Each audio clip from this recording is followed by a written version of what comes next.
बिस्मिल्लाहिर्रहमानिर्रहीम। अस्सलाम वालेकुम नाज़रीन, मैं अहमद फ़वाद हूँ। आप यूट्यूब चैनल देख रहे हैं।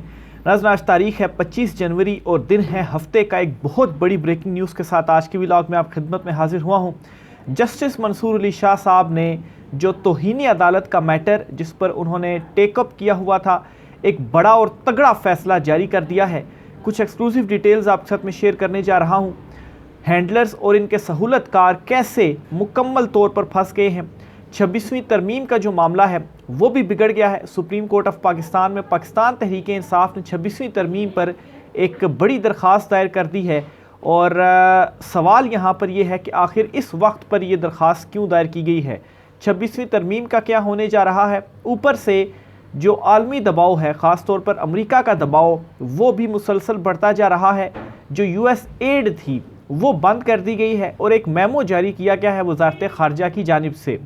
और ये जो एड थी, इस एड में ज़्यादातर जो एड शामिल थी वो मिलिट्री एड थी। इस पर भी कुछ एक्सक्लूसिव डिटेल्स हैं, वो भी आज की व्लॉग में आपके साथ में शेयर करूंगा। सबसे पहले तो जो मैं बढ़ता हूँ सुप्रीम कोर्ट ऑफ पाकिस्तान की तरफ। जस्टिस मंसूर अली शाह साहब ने एक लेटर लिख दिया है चीफ जस्टिस याहिया अफरीदी को, और इस लेटर के अंदर तमाम कच्चा चटा खोल कर रख दिया है और डट कर खड़े हो गए हैं जस्टिस मंसूर अली शाह साहब।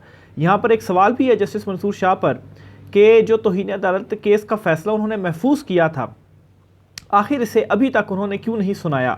अगर वो भी फ़ैसला सुना देते और तगड़ा फ़ैसला सुना देते, और तगड़ा फ़ैसला या सख्त फ़ैसला क्या था और उनके जो हल्फ थी, हल्फ के मुताबिक फ़ैसला क्या था, इस पर जी कहा जा रहा है कि अगर वो तौहीन अदालत के नोटिस जारी करते हैं और जो ये लार्जर बेंच बनाया गया है, जो कमेटी का फ़ैसला है, उस फैसले को ख़त्म करते हैं और फुल कोर्ट की तरफ रिकमेंडेशन करते हैं, तो ये सख्त और तगड़ा फ़ैसला होगा कि कैसे एक ज़ेर समात मुकदमे के ऊपर दोबारा से लार्जर बेंच बनाया जा सकता है। बहरहाल जस्टिस मंसूर अली शाह साहब ने ऐसा नहीं किया।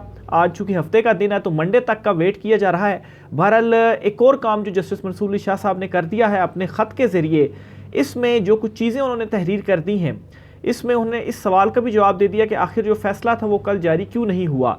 वो स्टिल चांस देना चाह रहे थे चीफ जस्टिस को या दीगर जजेस को कि वो अब भी जो है वो आइन और कानून के साथ खड़े हो सकते हैं। बज़ाहिर ऐसा मालूम पड़ रहा है। उनका जो ख़त है बहुत तगड़ा ख़त है, ये मैं आपके साथ शेयर करता हूँ जी। और इस ख़त ने पड़खच्चे उड़ा कर रख दिए हैं। सुप्रीम कोर्ट में बहुत बड़ी तब्दीली होने जा रही है।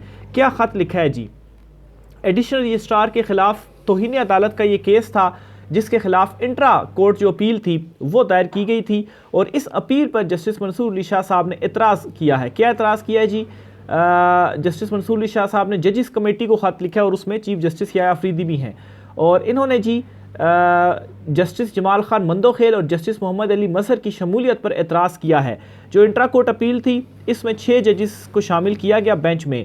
इन 6 जजेस में जस्टिस जमाल खान मंदोखेल और जस्टिस मोहम्मद अली मजहर भी शामिल थे। इन दोनों पर एतराज़ किया कि ये दोनों कैसे इसमें शामिल हो सकते हैं, और ये भी कहा कि 23 जनवरी को जुडिशल कमीशन का इजलास हुआ। इजलास के बाद चीफ जस्टिस ने अपने चैम्बर में कमेटी का गैर रस्मी इजलास बुलाया। इजलास में तजवीज़ दी कि सीनियरिटी के एतबार से 5 रुकनी बेंच इंट्रा कोर्ट अपील पर जो है वो बनाया जाए। तजवीज़ दी थी कि बेंच में इन जजेस को शामिल ना किया जाए जो कमेटी के रुकन भी हैं, यानी कि जमाल खान मंदोखेल और जस्टिस मोहम्मद अली मजहर, ये उस आइनी बेंच की कमेटी के रुकन भी हैं जो कि आइनी बेंच के सामने केसेस को समाअत के लिए मुकर्रर करती है। तो इन्होंने तो ऑलरेडी वो मुकदमा जो है वो आइनी बेंच के सामने मुकर्रर किया है 27 जनवरी को, तो ये कैसे इस बेंच के अंदर शामिल हो सकते हैं। इन्होंने तो अपना माइंड ऑलरेडी डिस्क्लोज़ कर दिया है उस केस के हवाले से, और इनके ऊपर तो एक ये और दूसरा जस्टिस मोइनुल खान और चीफ जस्टिस याहिया अफरीदी, क्योंकि 2 कमेटी सुप्रीम कोर्ट में अलग-अलग हैं, इन पर तो जुडिशल आर्डर की खिलाफ वर्जी की गई है, तो तौहीन अदालत की तरफ भी मामला जा रहा है। तो ये कैसे अपने ही इस मैटर के अंदर बेंच में जो शामिल हैं वो हो सकते हैं। तो ये बेसिक उनकी जानिब से एतराज़ उठाया गया। उन्होंने कहा जी कि चीफ जस्टिस ने कहा था कि वो 4 रुकनी बेंच बनाना पसंद करेंगे, लेकिन मैंने ये कहा जी कि 4 रुकनी नहीं, फिर 5 रुकनी होना चाहिए और सीनियर जजेस पर होना चाहिए। फिर बाद में 6 रुकनी बेंच बन गया और ये 2 जजेस जो शामिल किए गए ये उसमें शामिल नहीं हो सकते। यहाँ से आप समझ सकते हैं कि सुप्रीम कोर्ट ऑफ पाकिस्तान में इस वक्त जो लड़ाई है वो किस हद तक पहुंच गई है, या बज़ाहिर जिस तरह से चीफ जस्टिस याह्या अफरीदी या जस्टिस अमीनुद्दीन खान या दीगर कुछ जो जजेस हैं वो 26वीं तरमीम को प्रोटेक्ट करना चाहते हैं, और 26वीं तरमीम को प्रोटेक्ट करने का मतलब उनको वो ख़ुद को इस तरह से प्रोटेक्ट करना चाह रहे हैं कि आईनी बेंच की सरबराही या चीफ जस्टिस का ओहदा वो इसी वजह से ही मिला था कि 26वीं तरमीम हुई है। और जस्टिस मंसूर अली शाह साहब को बज़ाहिर इस केस का फ़ैसला सुनाने से रोकने के लिए जो बेंच बनाया गया उसकी भी रीज़न ये थी कि कहीं 26वीं तरमीम पर जस्टिस मंसूर अली शाह कोई जो फ़ैसला है वो जारी ना कर दें। हालांकि इस पर बिलावल जरदारी ये बयान दे चुके हैं कि जो भी फ़ैसला आया जो 26वीं तरमीम को उससे नुकसान हुआ तो वो फ़ैसला ही हम तस्लीम नहीं करेंगे। ये यहाँ तक इस वक्त सिस्टम में जो हालात हैं वो पहुँच गए हैं। ये अदलिया की वक़्त है जो कि इस वक्त बिल्कुल ख़त्म हो चुकी है। ऊपर से नए जजेस जो लाए जा रहे हैं बल्कि तैनात कर दिए गए हैं मुख्तलिफ हाई कोर्ट्स में, इन जजेस पर भी सवालात हैं कि ये जो है अपनी मर्ज़ी के जजेस लाए गए हैं। तो अपनी मर्ज़ी के जब जजेस होंगे अदालतों के अंदर तो फिर कैसे मर्ज़ी के जो फ़ैसले हैं वो नहीं आएंगे। फिर इसी तरह से जी जस्टिस मंसूर अली शाह ने मज़ीद ये अपने ख़त में कहा कि रात 9:33 पर मेरे सेक्रेटरी का व्हाट्सएप मैसेज आया। सेक्रेटरी ने मुझसे 6 रुकनी बेंच की मंजूरी का पूछा। मैंने सेक्रेटरी को बताया कि मुझे इस पर एतराज़ है, सुबह जवाब दूंगा। रात 10:28 पर सेक्रेटरी ने बताया 6 रुकनी बेंच बन गया है, यानी कि मेरे एतराज़ के बावजूद जो बेंच है वो बना दिया गया। तो इससे आप ये भी अंदाज़ा लगाएं कि कैसे जो कमेटी है जिसमें justice Aminuddin Khan chief justice Yahya Afridi हैं वो अपनी मर्ज़ी से ही फ़ैसले कर रहे हैं, और इस कमेटी को बनाने का या तब्दील करने का या जस्टिस मुनीब अख्तर साहब को इसमें से निकालने का क्या मकसद था कि अपनी मर्ज़ी से जो फ़ैसले हैं वो किए जा सके, इंडिपेंडेंट फ़ैसले जो है वो ना किए जाएँ। और जस्टिस मंसूर अली शाह साहब का बड़ा वैलिड ये पॉइंट है कि वो जजेस जिनके ऊपर बज़ाहिर तौहीन अदालत की तलवार लटकी हुई है और उन्होंने ही जो केस था वो आईनी बेंच के सामने मुकर्रर कर दिया, तो वो कैसे इस केस को सुन सकते हैं। जस्टिस मंसूर ने मज़ीद ये कहा जी कि सेक्रेटरी ने बताया कि रोस्टर भी जारी कर दिया गया है। मेरा बेंच पर 2 मेंबरान की हद तक एतराज़ है। बेंचिस इख्तियारात का केस हमसे वापस लेने का फ़ैसला दोनों कमेटियों ने किया था। कमेटियों में शामिल जजिस के फ़ैसले पर ही सवालात हैं। कमेटी में शामिल अरकान अपने किए पर ख़ुद जज नहीं बन सकते।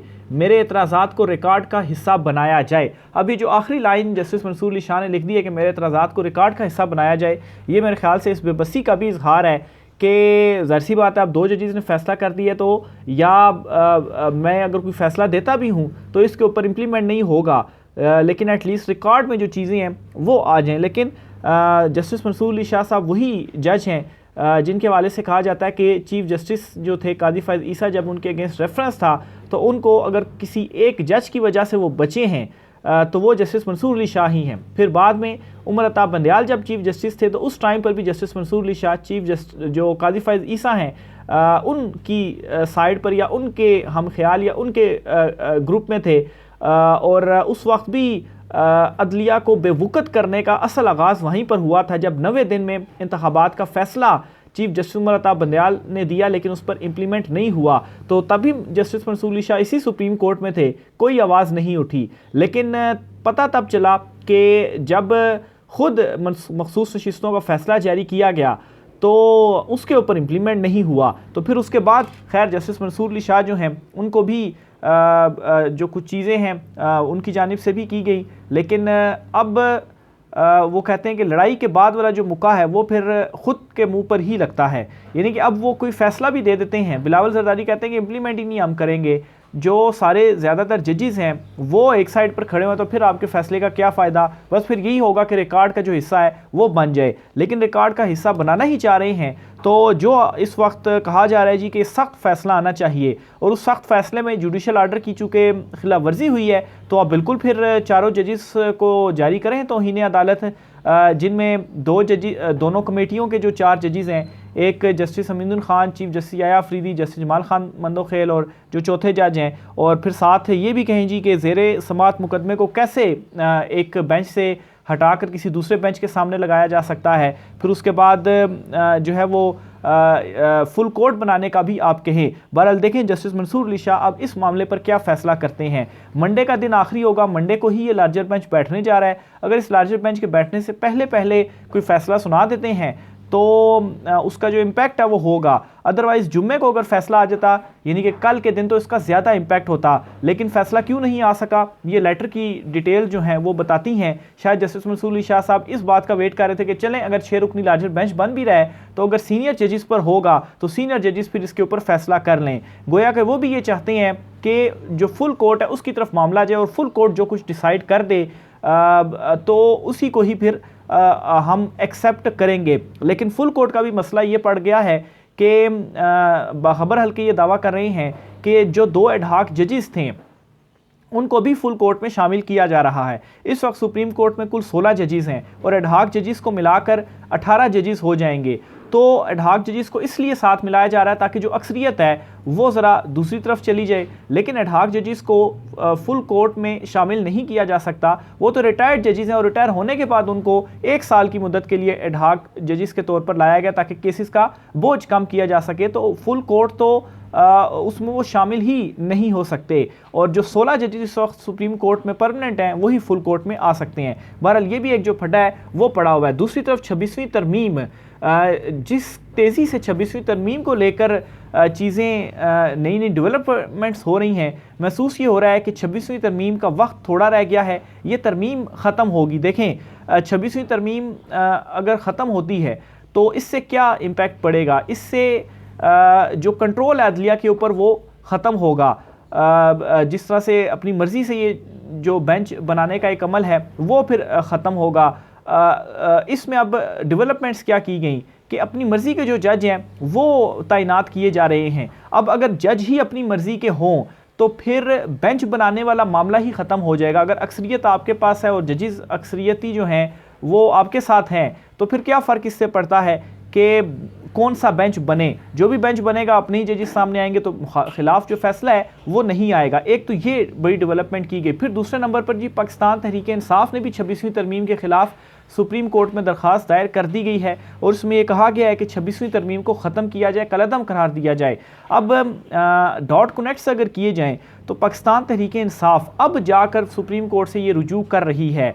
ये रुजू पहले क्यों नहीं किया गया पाकिस्तान तहरीक इंसाफ की जानिब से, और अगर वो अब रुजू कर रही है तो क्या अब उन्हें मालूम नहीं है कि जजिस कमेटी में कौन है, या चीफ जस्टिस या अफरीदी या जो आइनी बेंच है वो उनके अगेंस्ट फैसला नहीं देगा।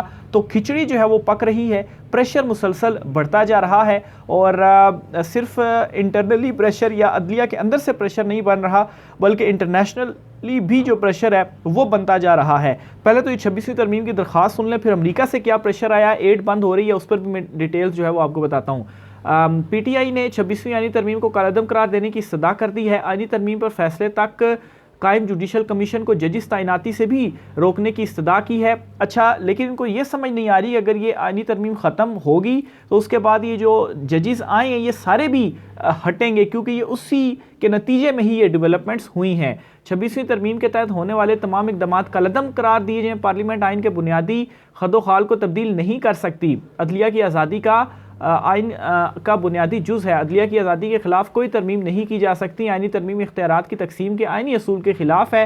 तहरीक इंसाफ ने ये दरख्वास्त जो है वो सुमैर खोसा के ज़रिए सुप्रीम कोर्ट ऑफ पाकिस्तान में दायर की है। आखिर में जी आपको जो बड़ी ख़बर देनी है वो अमरीकी वज़ीर ख़ारजा यानी कि जो मार्को रूबियो हैं उनकी तरफ से एक मेमो जारी किया गया है और ये जो मेमो है ये इमदाद बंद करने के हवाले से है। अब जी और ये भी कहा जा रहा है जी कि इस मेमो के थ्रू 90 दिन के लिए जो इमदाद है वो बंद की जाएगी और 90 दिन के अंदर अंदर फिर मज़ीद पॉलिसीज़ डेवलपमेंट की जाएंगी और फिर देखा जाएगा और चीज़ों को मशरूत किया जाएगा कि इनकी जो इमदाद है वो बहाल होनी चाहिए, इनकी इमदाद बहाल नहीं होनी चाहिए।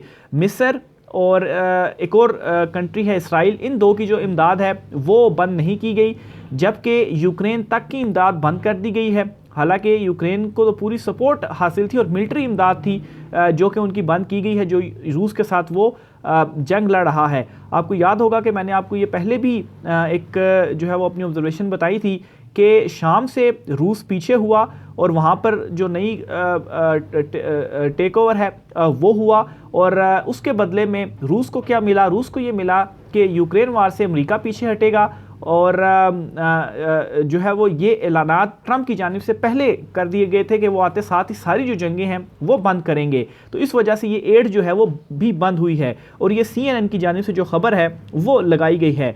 ये जो मेमो है ये बहुत सारे ममालिक को जिनके साथ अमेरिका के ताल्लुकात हैं उनको भेजा गया है। पाकिस्तान स्पेसिफिक ये नहीं है, लेकिन जाहिर सी बात है जो भी एड शेड है वो अब सबकी बंद हो गई है और फॉरेन असिस्टेंस जो प्रोग्राम्स हैं उनको भी फौरी तौर पर रोका जाएगा।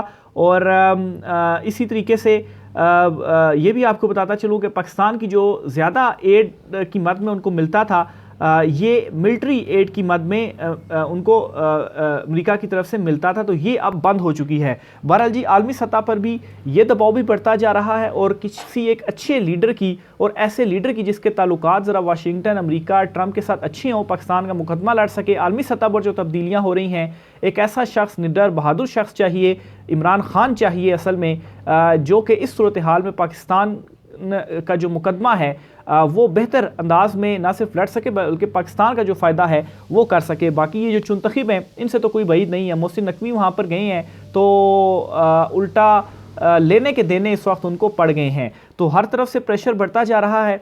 जो हैंडलर्स हैं और जो सहूलतकार हैं वो दोनों बहुत बुरे तरीके से इस वक्त फंस गए हैं। इजाज़त दीजिए, अल्लाह हाफिज़।